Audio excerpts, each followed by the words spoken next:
Tanzania. Na mimi nimwambia William Ruto, wewe umezoea kutisha watu, kushika watu. Ati wewe unataka kushika Rigathi Gachagua. Itawezekana? Itawezekana? Mnasema ajaribu. Hata saa hii tumepata habari ile governor ya Trans Nzoia anaitwa George Natembeya ati wanataka kushika yeye. Mimi namwambia watu wangu hapa Murang'a, wakishika Natembeya hata sisi tutafuka barabara tusimamishe hii Kenya.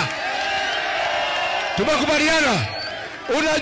Unajua huyu Kasongo ametuchukua ufala. Alinifukuza kazi mkanyamaza kweli? Kati huo gemora mtikareherena mwana kana moine naguo leo ndio atakuwa wana. Wewe William Ruto hapana sumbua George Natembeya. Si ndio? Unajua yeye anataka kutawala sisi na nguvu na haiwezekani. Kati huo mimi nataka nimokorogamana Mureu, nimokorogamana MCA, nimokorogamana senator. Adwa ma kujalina rore ni momoi. Nimokama inokia.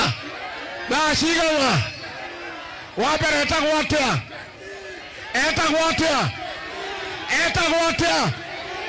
Etagwatea. Aende asiende. Ni msaliti si msaliti. Wewe watu wanasaliti sisi kwa Kasongo. Muende mutafute kura Sugoi. Hapa hakuna kura yenu. Kweli ama uongo? Kweli ama uongo? Harambee! Harambee! Negi yako ugetikwa na dhogi. Asanteni sana, Mungu awabariki. Thank you very much.